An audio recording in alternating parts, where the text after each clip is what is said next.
Olá, pessoal, sejam bem-vindos novamente ao nosso podcast.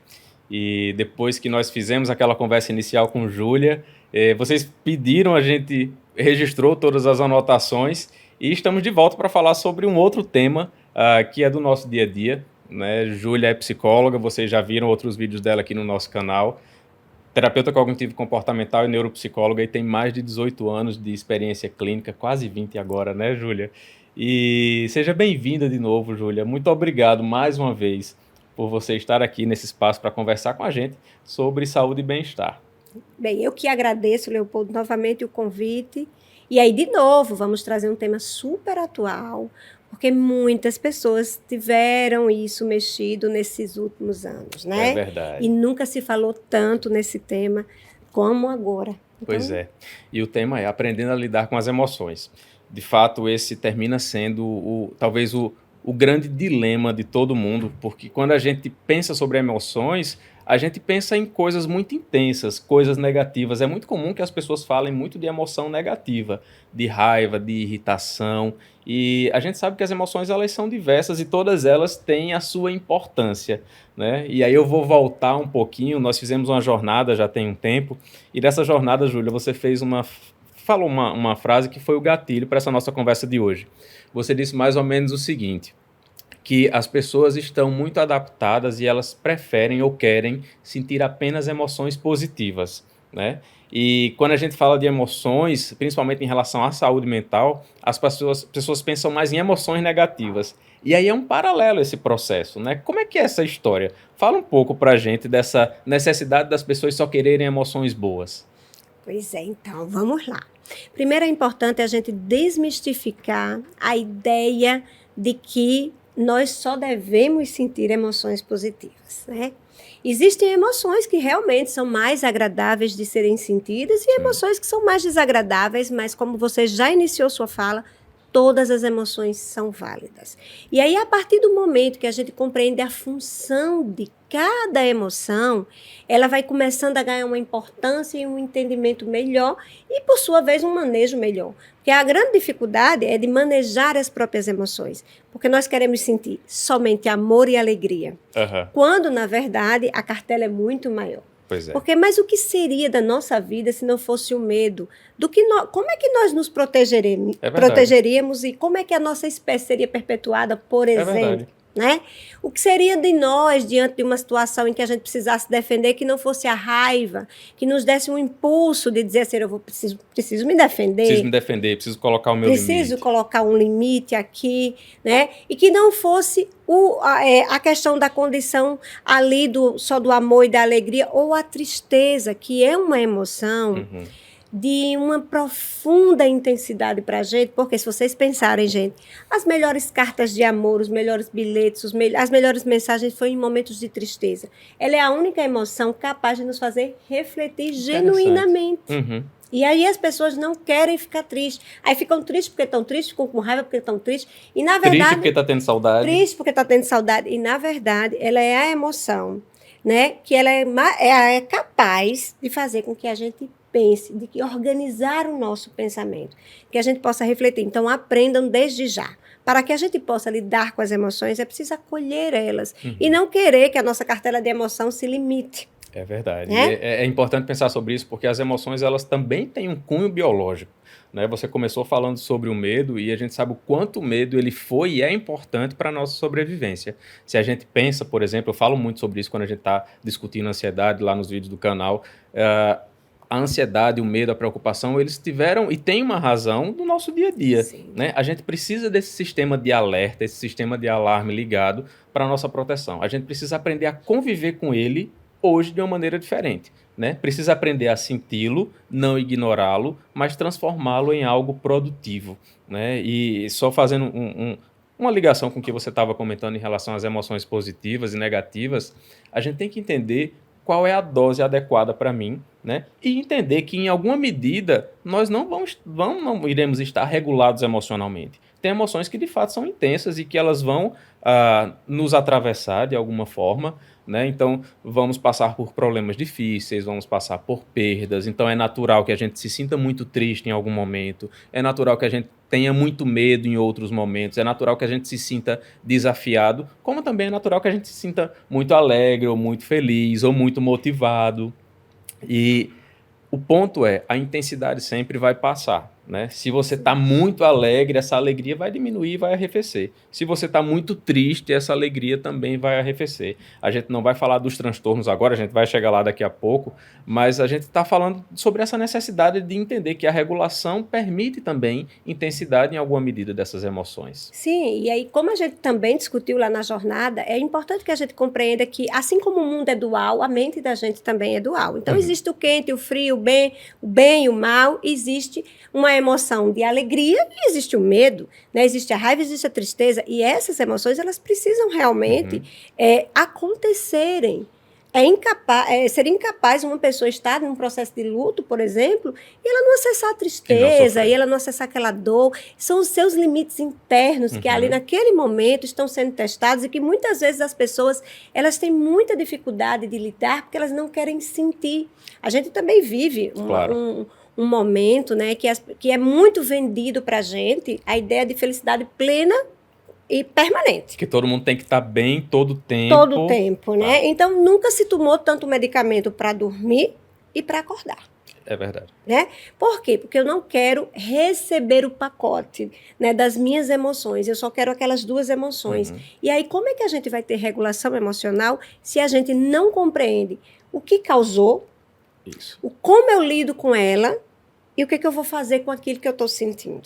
Então, é muito complicado, porque do mesmo jeito, se a gente entra num processo de alegria permanente, nós não somos mais alegres, somos eufóricos, por exemplo. Aí já é uma condição patológica. Já é uma condição patológica. Então, isso é muito importante ser pensado, porque quando a gente fala de regulação emocional, para os nossos pacientes, nos vídeos, né, a quem nos busca, o que é regulação emocional? É a capacidade de aprender a lidar com as próprias emoções. É simples assim. Agora, isso simples a partir do momento que eu me abro para o processo. Se eu fico evitando, né, é aquela coisa de não pensar no urso branco, né? E o urso branco já está aqui formado na minha cabeça, então eu não quero sentir tristeza e eu já estou lá prostrado em cima de uma cama. Então, a gente precisa compreender isso. A partir do momento que compreende, o manejo da emoção. E é interessante fazer esse reforço, porque, de fato, ainda não na patologia, mas algumas condições de intensidade emocional, elas têm uma resposta fisiológica muito rápida, né? Então, se você está com medo, se você se sente triste, é muito comum que sua pupila dilate, seu coração acelere, sua respiração fique ofegante, porque existe todo um mecanismo de proteção de órgãos internos para que você sobreviva, para que você tenha mais circulação, para que você tenha mais força, para que você possa lutar ou fugir nas reações de medo básicas, né?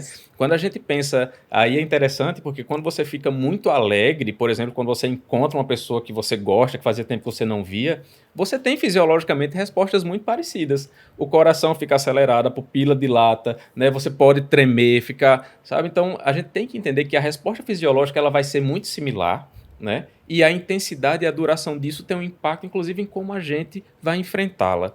E eu acho que um ponto importante, só para não deixar de falar, é que a história de vida de cada um vai fazer com que essa cadência de emoções seja diferente, né? A gente tem diversos estudos, por exemplo, com crianças ou com bebês que vivenciaram alguma condição de sofrimento, precisaram ficar internados muito tempo, e esses registros, né, de emoção fortes do hospital, associado a toda a condição de sofrimento, eles permanecem.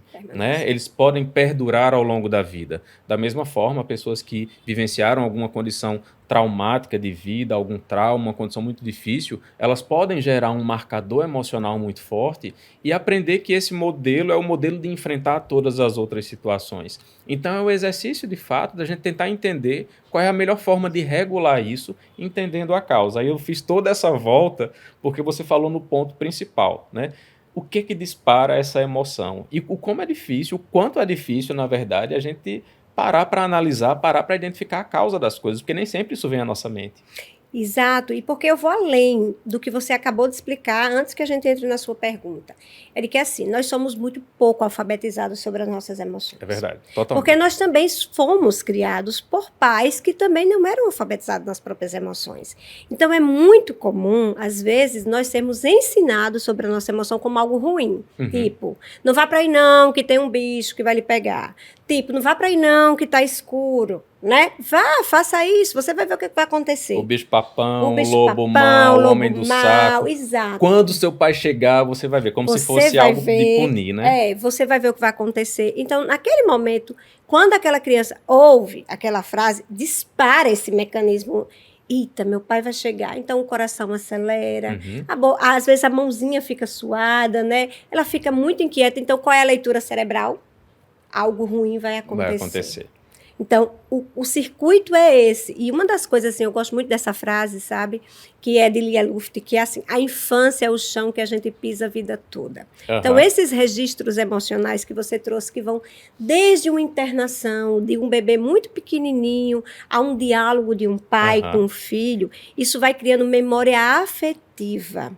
Perfeito. E aí, essa memória afetiva, ela é lida como algo ruim. Então, quando eu sinto medo, eu penso que é algo ruim que está me acontecendo. Exato. Quando eu sinto tristeza, eu penso que é algo ruim que está acontecendo. Ou raiva, porque não me foi ensinado que é natural essa reação. As emoções, elas são naturais, elas são básicas, elas são necessárias. E aí a gente vai e fica pensando que aquilo ali não pode acontecer conosco. Pois é.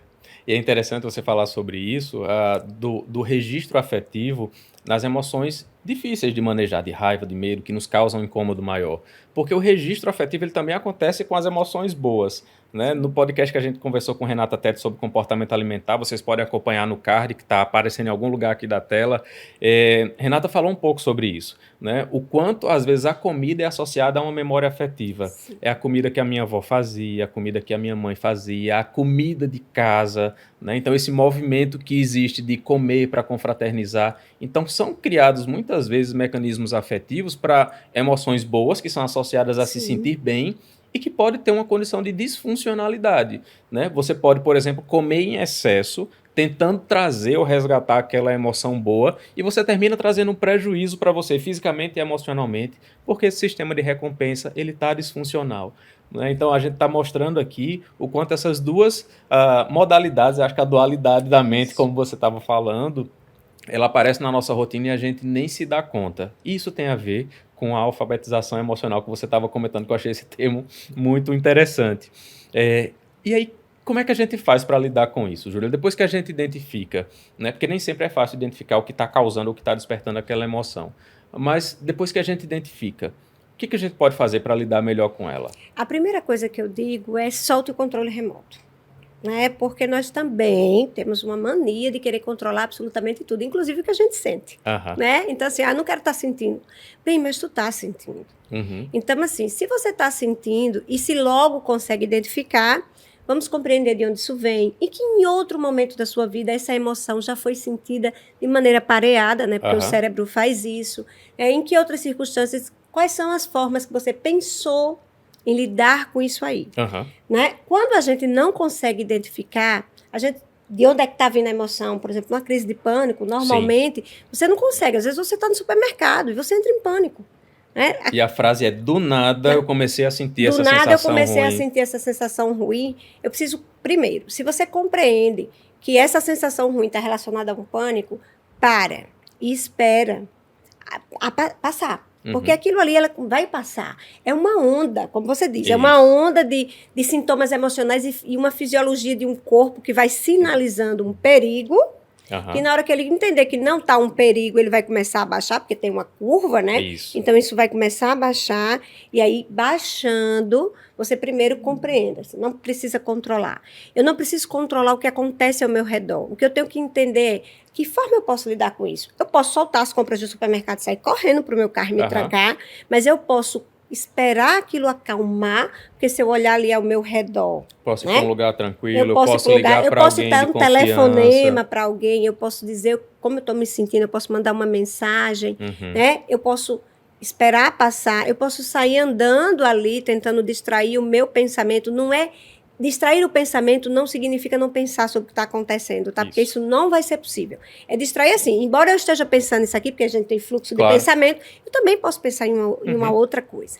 E aí você vai começando a permitir permitir que aquilo comece a acalmar. Aham. Ao invés de você entrar numa necessidade de controlar, eu não quero sentir, e entrar num descontrole maior por conta do Que é uma excesso coisa que a de gente escuta controle. muito das pessoas que têm ansiedade, né? Elas começam a desenvolver ansiedade para não ter ansiedade. Isso. É o medo de ter medo. O medo de ter de novo aquelas sensações desconfortáveis.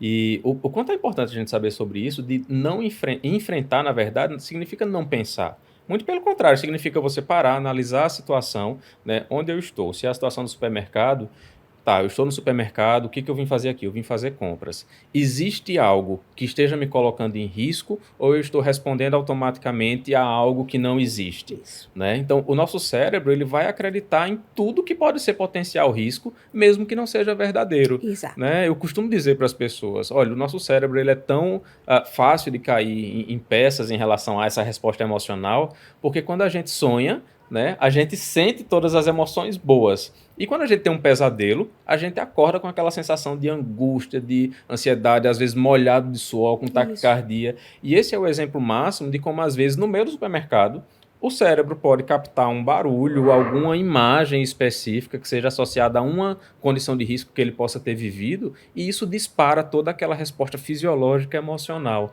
Então, essa cadeia tão complexa, ela é tão rápida, Isso. né? É rápida mais do que esse estalo de dedo, e aí a gente não consegue identificar. E quando a gente não consegue, a gente vai na onda. Né? Então a gente tem que aprender a boiar, né?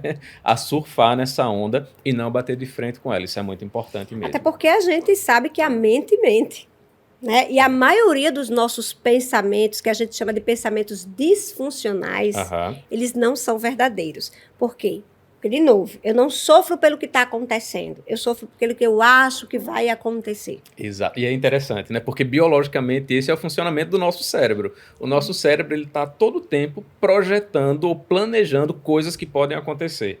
Né? Aí o exemplo que a gente até deu na jornada. Se eu paro para atravessar a rua, o meu cérebro ele ativa todos os meus órgãos do sentido de a audição mais aguçada para tentar ouvir barulhos, para saber se vem um carro, uma moto, uma bicicleta, o que quer que seja. Ele ativa a nossa visão de modo mais intenso para que eu possa ver com mais clareza as coisas. Então, ele hiperativa todas as coisas. Né? Então, de repente, você tem uma resposta mais rápida e não é uma situação real. É algo que foi hiperaguçado e hiperestimado pelo cérebro.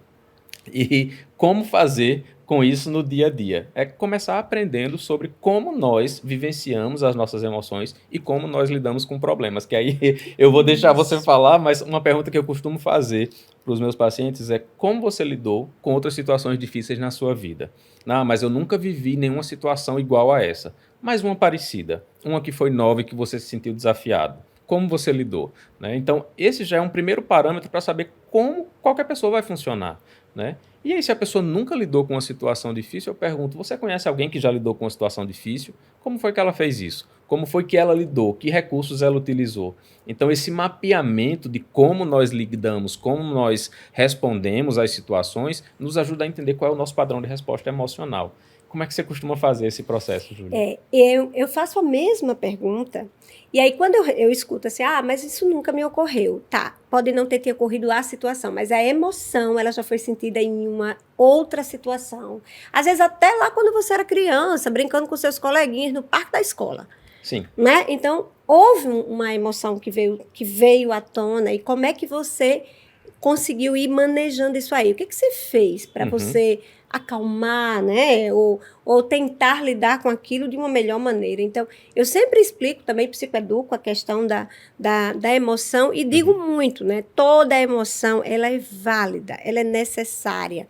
Então, para com a história de que eu não quero sentir o que eu estou sentindo, né? Porque isso não vai ser possível. Isso. Por que eu sinto o que eu sinto? E qual é a minha base de experiência das minhas emoções? De que forma eu lido realmente com aquilo que me ocorre, né? Para que eu possa realmente criar estratégias. Porque, na verdade, a gente precisa aumentar estratégias reguladoras da nossa emoção para que a gente lide com os problemas. Porque os problemas, eles não vão deixar de existir. O que melhora é a forma que eu lido com aquilo que me acontece. A gente constrói, na verdade, um repertório, tanto cognitivo quanto comportamental, para lidar com novas situações desafiadoras. Porque, de fato, a gente não nasce sabendo. Né? A gente vai construindo na medida que a gente vive experiências. E eu fico pensando muito sobre esse processo de psicoeducar o paciente sobre as emoções. Né? Então, A gente tem a terapia cognitivo-comportamental em comum, né? Na verdade, é a terapia padrão ouro para o acompanhamento de boa parte, a maioria dos transtornos mentais. E a gente sabe o quanto o papel do terapeuta é importante, né, nesse processo de explicar como funciona. E a proposta da terapia, eu sei que muitas pessoas resistem, às vezes, em fazer terapia, porque acham que a terapia é muito longa, são muitos anos, é muito devagar, o psicólogo não fala. Não é assim que funciona. O terapeuta ele precisa estudar o caso, ele precisa trazer informações, inclusive para munir o paciente de como lidar melhor, como desenvolver melhores estratégias para lidar com isso. Né? Então, esse alinhamento de situação, pensamento, emoção e comportamento é uma base da terapia cognitivo-comportamental que a gente trabalha em todos os contextos, em todas as idades, né? Então, dentro de uma perspectiva de construção e de reconfiguração desse movimento emocional, da cognição, da forma de pensar, de padrões de comportamento, de padrões de evitação, né? Isso, de fato, é uma construção. Se a gente puder pensar, né, sobre outras estratégias para lidar com as emoções, a gente tem algumas técnicas de relaxamento. Sim. Né? Como é que a gente pode pensar sobre isso? Por exemplo, voltando para a situação do supermercado. Alguém que teve um episódio de ansiedade muito intensa. E eu acho que um ponto importante, às vezes, é até regular a forma como a gente fala antes de chegar nas técnicas de relaxamento. Algumas pessoas dizem, eu tive um ataque de ansiedade. Eu tive um ataque de pânico. E às vezes a gente tem que começar a pensar, eu tive um episódio de ansiedade, né? Ou então eu tive uma crise de ansiedade. Pode ter sido uma crise, né? É um momento de crise, pode ter sido um momento de vulnerabilidade, mas esses são episódios. Essa noção de episódio, inclusive, faz com que a gente entenda a intensidade da emoção como esse movimento de onda mesmo que você estava falando, que sobe, que desce, né? Então a gente já tem que deixar isso registrado. Todas as emoções têm intensidade e arrefecem.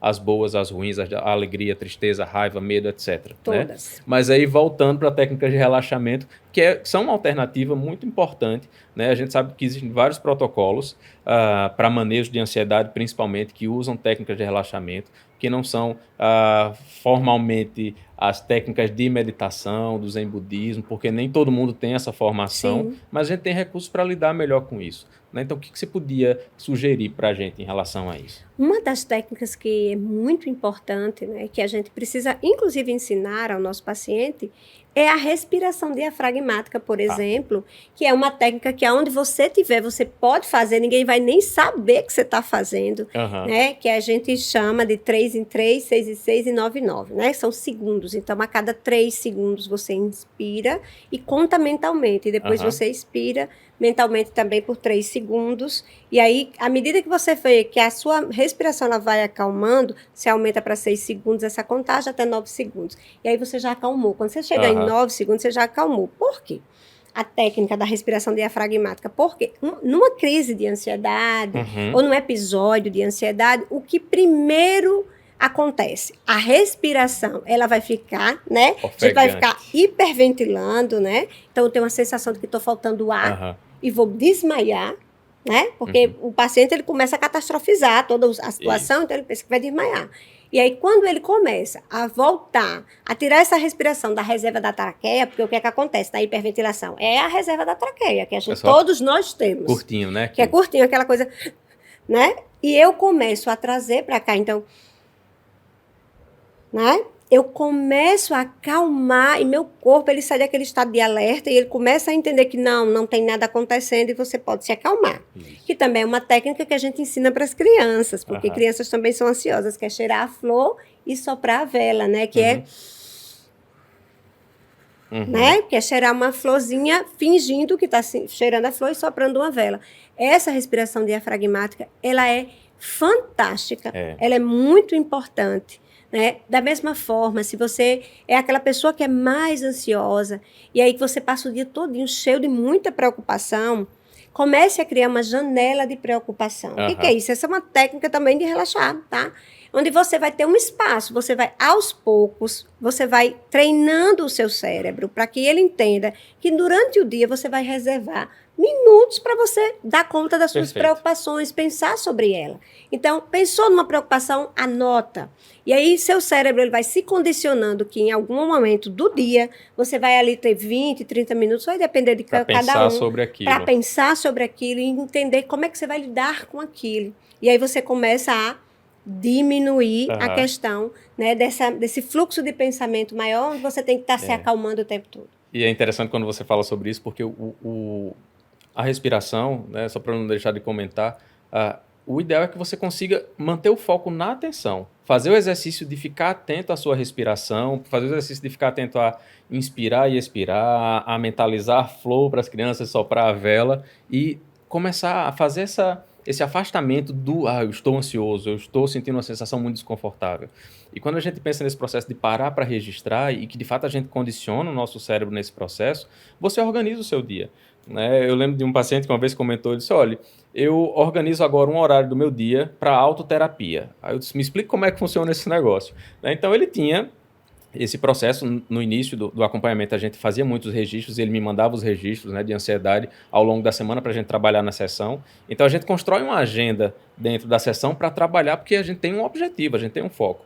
E aí ele dizia que na autoterapia dele, todos os dias, no final do dia, né, não era na hora dele ir para a cama, porque aí seria um gatilho, talvez para fomentar a ansiedade, mas ele tinha no final do dia, terminava as atividades de trabalho, ele ia para todos os registros, ele fazia, disso aqui, o que é que eu posso resolver?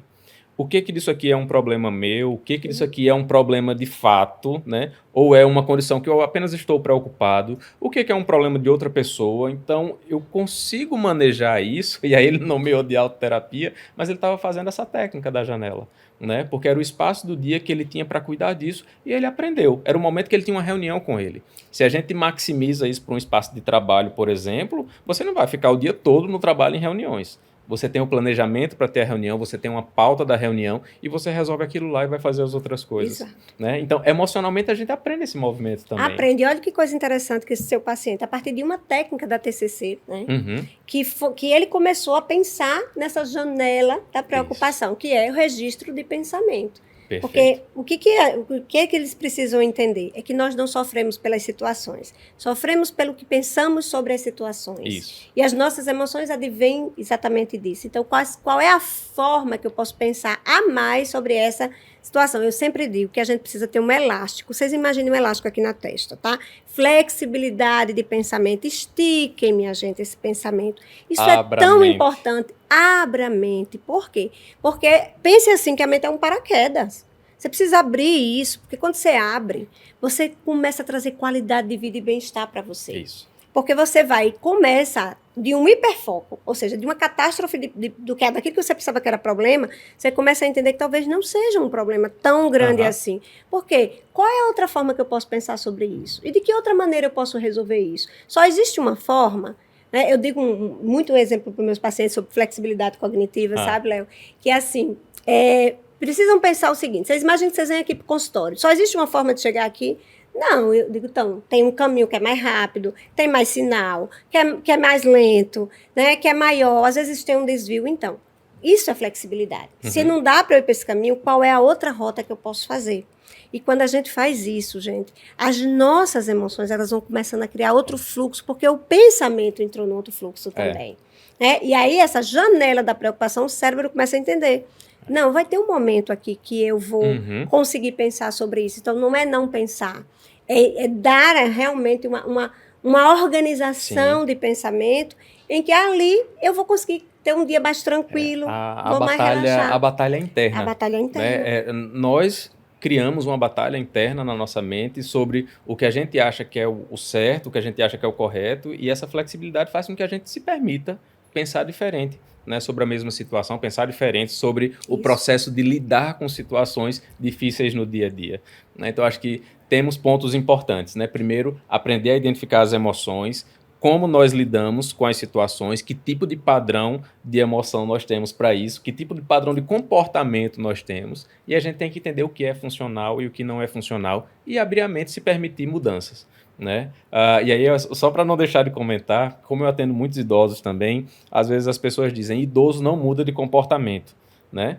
Muda, né? Desde que ele entenda que é necessário, que é importante para ele. De fato, são padrões mais rígidos, porque tem toda uma história de vida, 70, 80 anos, sendo a mesma pessoa que nunca foi alfabetizada sobre as emoções, que nunca valorizou porque não era permitido. Né? Se a gente começou a nossa conversa hoje falando que a nossa sociedade ainda hoje trabalha com esse processo de perfeccionismo emocional, de que ninguém pode sofrer, ninguém pode falhar, ninguém pode chorar, homem não chora, homem não sei o quê, nananã. Então tem tanta coisa para a gente pensar, então que de fato os padrões, quanto mais tempo eles passam, mais rígidos eles ficam. São crenças de funcionamento. Né? Então eu sempre que escuto alguém dizer, mas é porque eu sou assim. né, eu já identifico que ali existe um padrão rígido de pensamento. E, de fato, não é simples, não é fácil virar essa chave do ser flexível. Porque na hora que a gente aprende um padrão, aquilo se automatiza. E a nossa Sim. forma de enfrentar. Se eu aprendo que o caminho para chegar no seu consultório mais rápido é por tal rua e tal rua, eu vou sempre por lá. Eu automatizo. E, às vezes, acontece com algumas pessoas, pegam o caminho errado.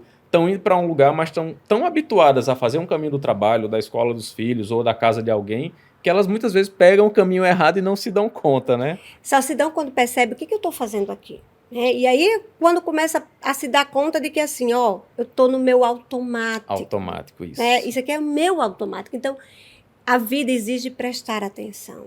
Então, desliga o câmbio ali, o piloto automático, volta para o câmbio manual e começa a prestar atenção. E quando você começa a prestar atenção, aí me veio uma música aqui na cabeça, porque, bem, psicólogo também pensa assim, né? Que assim, é muito importante quando a gente consegue a maturidade emocional, Sim. quando eu canto assim, tipo, ei, medo, eu não te escuto mais. Você não me leva a nada, né? Ou seja, você não deixou de existir. Eu te sinto, mas eu não te escuto mais, porque a sua voz aqui não grita mais dentro de mim.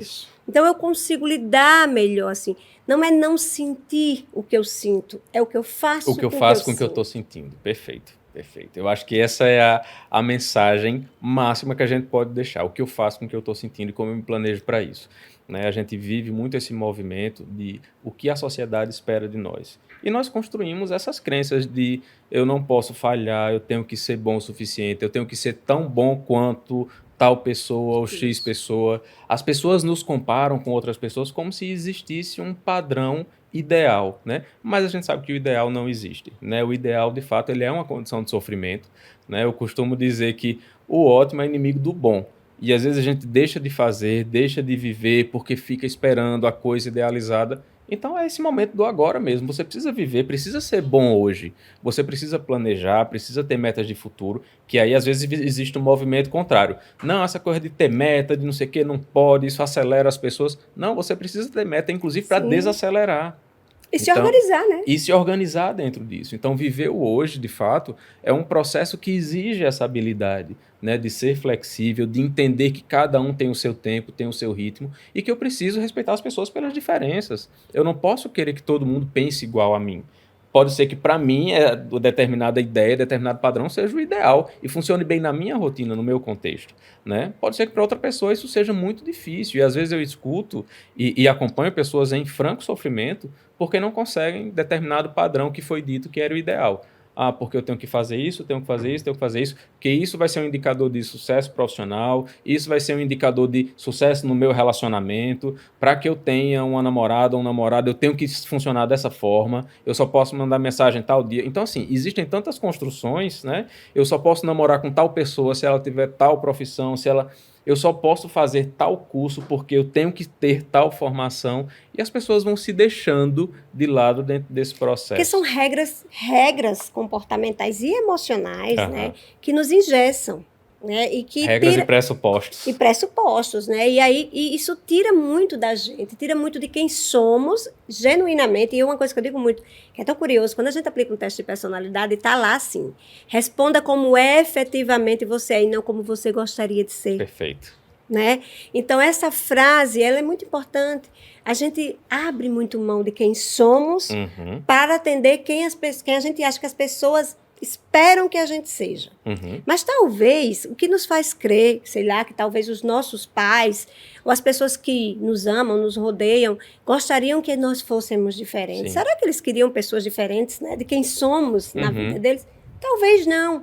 Né? E aí isso é muito importante que a gente não abra mão de sermos quem somos para atender demandas, porque, óbvio, isso vai aumentar muito o nosso nível de ansiedade. Porque é muito difícil eu querer ser algo que eu não sou.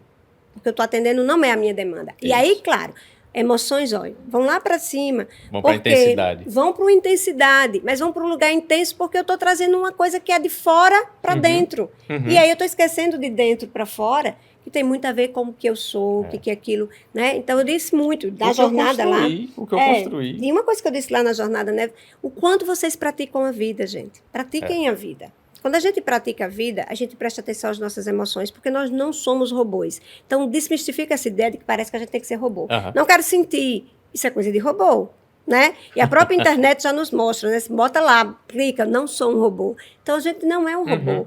Acolhe as tuas emoções, recebe elas, entende de onde elas vêm, lida com elas de uma forma muito melhor. E se tiver que sofrer, qual é o problema? Sofre. Você vai sair disso. Pense, em outros momentos da sua vida, certamente você já deve ter tido tristezas muito grandes ou alegrias muito grandes, e elas passaram. Né? Então, qual é o problema, muitas vezes, de sentir isso? Agora, a gente vive numa sociedade que ainda diz uma frase que a gente escutava, eu mesma escutei. Minha mãe disse que nunca me disse, mas disse. Engula o choro, né? Tipo assim, você não pode dizer que a tua humanidade é real. E é interessante falar sobre essa relação com os pais, que são os nossos modelos primários, mas podem ser outras pessoas, né? E não é só o pai e a mãe que trabalham a modelagem das crianças ou dos filhos. E a gente tem que tentar entender isso, porque eles também trazem uma carga, eles trazem uma história de vida, e na maioria das vezes eles estão fazendo isso pensando que estão fazendo o melhor. Né? Então, eles entram também em sofrimento porque eles não querem que os filhos sofram.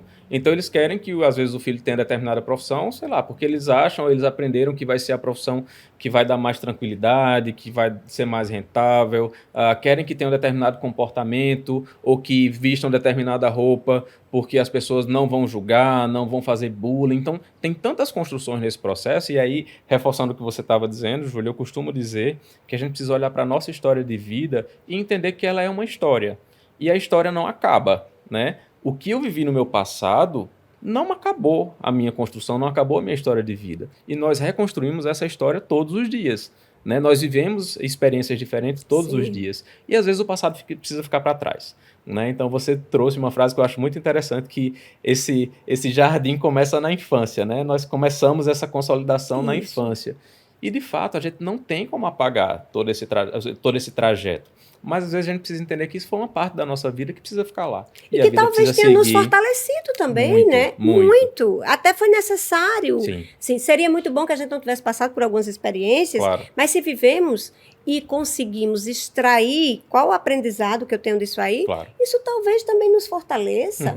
Né? Então, isso é muito importante. Claro, gente, experiências traumáticas é diferente até de situações difíceis, né? Desafiadoras. Mas, assim, a gente precisa compreender que somos o que somos a partir de uma história vivida. Né? Até porque as situações traumáticas, elas têm potencial de crescimento, né? E a gente falou um pouco sobre isso também, de que existe uma área da psicoterapia cognitivo-comportamental que vem se dedicando a estudar o crescimento pós-traumático, né? Que é o crescimento pós-trauma. Às vezes são situações difíceis, de rupturas na vida, que fazem com que a gente tenha uma mudança filosófica de vida.